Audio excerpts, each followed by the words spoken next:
Alrighty, hello guys. So, before I, before the intro, this is basically going to be explaining why there has been no uploads.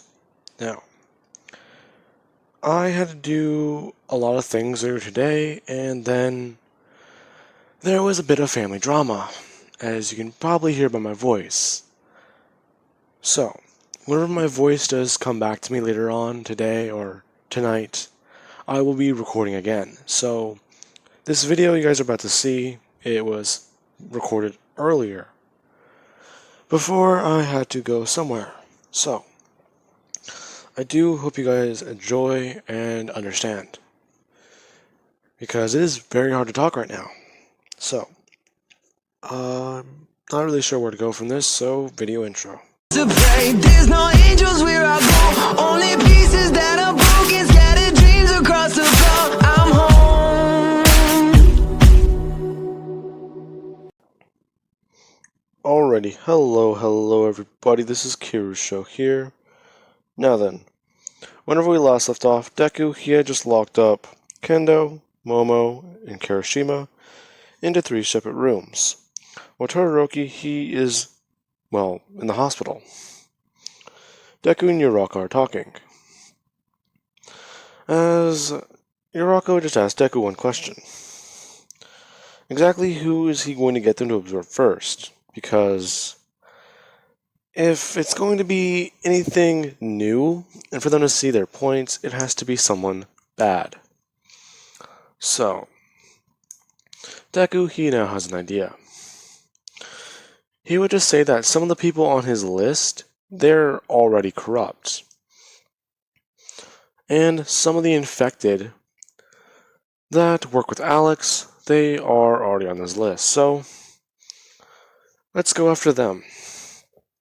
It's not going to be pretty, but we can at least try. Now, basically, we are going to weaken them enough to just take them in, not kill. Hopefully we can outlast them, though. Now, as Deku says that, this is whenever he'd give a call, asking his other, or fake self, how things have been. He would just say that he's been a little fine, although the hive he's staying in is not fun. Define fun. Well, it's empty. And I've been staying here every now and again since you've been making appearances more. Well, don't worry about that. You're going to get a little bit of action today. Finally. Yeah. Anyways, I need the names of 3 of the people that you know Heller works with. They either need to be close or distant. Someone Heller wouldn't suspect. Let's see. As this fake Deku would give Deku 3 names. He would just say that these people, they aren't fairly strong. But exactly why do you need them? Perfect. On TV, I transformed 3 of our old classmates. Really? Which ones? Was it Bakugo? No. Bakugo, I've got a little thing planned for him. Okay. Then who was it? Momo, Kendo, and Kirishima. Really? Yeah. Kendo also got her quirk back, so let's see if she notices it yet. Now, Deku, he would get exactly where they are right now and hang up the phone, as he shows the address to Kirigiri, saying that right there, he said that they're scavenging and looking at this area, because it could be a possible hive. Now, Deku, he would open up the portal, or not Deku, Kirigiri would open up the portal and Deku and Uraka would walk through. As they do so, people would just, the evolved would just be staring at Deku, asking him exactly what he's doing here. He thought that he was back at base. They didn't see him here there. Oh, I've been around, as Yuraka would walk through. They'd bring their hands up and they'd just ask exactly who is she, to which she would just morph her hand, showing them the claw. They're a bit more confused as Deku, he would just hold up his hand, saying that it's fine. We're all evolved here, as they see his hands turn to. Now, as they do stare at Deku's hand for a second, they're a bit more confused. Which is whenever they would bring out their own claws, saying that that might be true, but exactly what is he doing here then? Especially if he's not traveling alone. Well, I heard that you guys were taking on this hive, which got me thinking. I've never seen any of you feed on people, so exactly what do you eat? Well, it's a good question. We feed on the infected that don't turn into us. So you do feed on people. Well, we also do feed on the hives. We emptied out one on and named the hive the fake Deku is staying in. And after we emptied it out, we had to change to a different source. Although we do use them for training too, and trying to improve our abilities. Oh, I see. Ah, I see. So exactly how many hives have you guys emptied? Well, that's, I think it's 3. I'm pretty sure we've emptied 3 hives. Now, what exactly are you doing at this one? We outnumber you. Oh, don't worry about that, as Deku would just bring his hands up, which they all immediately just flinch at. Deku noticing this, saying that it's fine. If he wanted to kill them, he could have done so already. He's here for a bit of information. We both know okay, listen here, man. All of us know the only way for any of us to get information from each other is to consume someone. So, you're going to have to be a bit more specific. Well, you see, that's just it. I'm not trying to kill you. In fact, I need a little favor. Exactly what are you talking about? As Deku would just say, he needs a little bit of source, or of food, for the people he turned on TV. Now, he would start walking forward as they are on guard. He would just walk past them saying that this will be good. He could get them to consume a hunter, but even then, it would be a little too shocking for them. Before they could even say anything, Deku would turn around as his claws immediately just start forming into whips on each individual finger, slashing through and actually taking off their arms and their legs. As that happens, Deku, he would immediately just say that that should have been expected. Now, as he would just stab his hands in each of their chests, saying that that will do. He's consuming enough of their biomass to stop them from regenerating, which kind of surprised them. They weren't even sure that was possible, asking Deku what the hell. Deku would just say that it's not important right now. Besides, you need to be a little more outside the box. With that said, Deku would pick up 2 of them as Uraka picks up the 3rd one. As that happens, they would walk back through the portals, and Deku would walk over to each of the rooms. He would only toss one of these people in each one as you hear them screaming. Deku would just say that this is going to be their next test. Both go hungry or have some food. Which Momo is obviously repulsed by. She's not sure if she can use her quirk yet, but it's been too long without food. So she would somewhat give in, immediately walking over to the man and putting her hand down. As it transforms, she would just tap on the man as she consumes him, immediately feeling stronger and actually getting a lot better. as she starts to cough a bit, trying to figure out exactly how that happened. Deku would just say that that's fine. Now, Momo, she would immediately stand up, as whenever she does bring her hand up, she sees claws, which immediately makes her back away. Staring down at her hand, she realizes that she transformed, and she has this ability? Yeah, well, it's usually what everyone else starts with. Now, Deku, he would just do one thing. As he walks over to Kirishima's cell, looking in, seeing that Kirishima is just staring at the man. Deku would just tell Kirishima that he has to give in at some time. In fact, Momo has already done so. Now, Deku, he would just watch as Kirishima somewhat just moves forward, just sitting in front of the man, not saying a single word.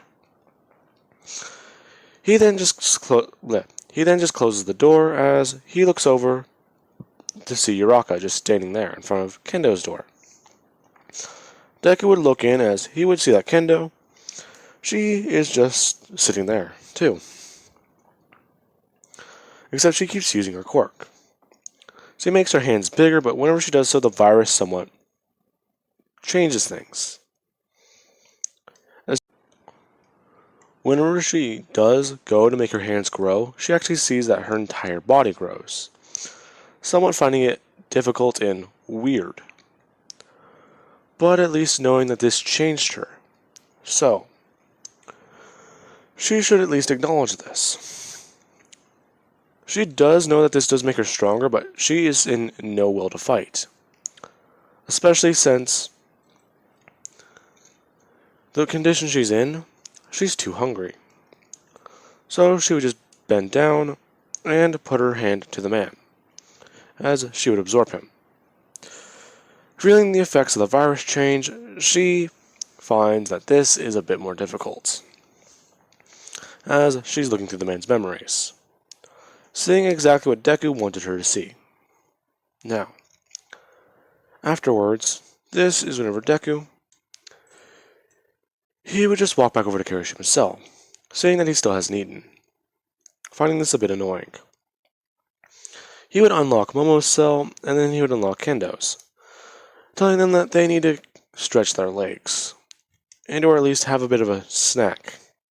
So, they're going to go to Aldrin, and show them around the city. Now, as Deku says that, he decides to take them back to the old neighborhood, right next to the heart of the red zone. Now, as that's happening, Kirishima, he's a bit confused, asking Deku why he's not being let out. Deku would just say that he'll let him out whenever he eats, which Kirishima still just looks back, as he just closes his eyes and slumps downward, just putting his back toward the door, trying to at least just wait this out. Now, as that happens, Deku, he asks Kirigiri to open a portal on this exact street. Now then, after Kirigiri opens the portal, he would just watch as Deku and these four walk through. Now, while that's happening, this is whenever Deku, he would just look around, seeing that this entire area is covered in the infection and the vines. He thinks that that's just weird. The red zone's been getting bigger. So, exactly what has changed as he walks down the road? He just looks into the store as he sees that the lock is still busted, and there's actually no one in here. Pity that. Now, as they begin to walk down the road, Deku hears one thing, as he turns around seeing that there is a behemoth charging straight at him. Kendo and Momo, they are immediately frightened, as Deku tells them to get out of the way. They would do so as the behemoth comes charging in and actually pushes against Deku, Deku holding out his hands, as he made giant claws. He's doing that and he's actually slowing down until the behemoth does stop, and Deku does one simple thing. He would just jump over the He would just jump over its shield as he runs in, slashing in its leg. This is whenever it would somewhat fall, as Deku goes in for its arm and then slashes at that, taking out this giant hammer. As soon as he does that, he comes in, stabbing it in the back and sliding his hands downward, as he begins to tear it apart, consuming its biomass. He would leave it half dead whenever he does look over at Momo and Kendo, saying to finish it off, to which they would do. They would feel themselves get stronger as they understand why Deku does this a little bit better now. Until you have one thing happen. They arrive at the old neighborhood. Deku, seeing this, is intrigued, actually. This is a bit more beautiful than he thought. This place looks exactly like the day it was abandoned. He walks in seeing that there are corpses and skeletons, but that's about it. Otherwise, this place would be perfectly preserved. He would walk over as he does look down at the radio, turning it on, finding that there's that old stupid broadcast again, except it still plays music, which somewhat brings a smile to Deku's face. They would turn and ask Deku exactly where are they, as Uraka does walk into an old house. They ask her exactly what's happening. She would just say that this used to be home. Before, as they do somewhat see Uraka tear up. That is surprising to them. This is whenever Uraka, she would just walk into her old house and do one thing. They watch as she grabs an item and actually does hold it outwards. It's an old letter that she never expected to see. Now, this letter was actually from her father before he passed. Her father, yes, he was a good man, but he did have to do some bad things sometimes in order for his daughter to survive. He once crossed certain people whenever he was out on a trade mission. However, when that went to shit, this is whenever the settlements decided to seal themselves off from one another. Her dad had to kill these 3 men and then go into exile. He had to leave the camp, and she found his body whenever she was out, looking for supplies one day. It was not pretty, but you can tell he at least fought. Now, that is just it. They watch her read this letter as she's reading it very calmly, somewhat with a little bit of Alright, now then, as they would have saw her read this, they would walk in as they would see Deku. He's just sitting down as he listens to the radio, somewhat smiling, as they somewhat understand them a bit better. They're not just monsters, they're people. However, they've just been forced to play these roles. As Momo, she would just look out the window, asking exactly what happened here.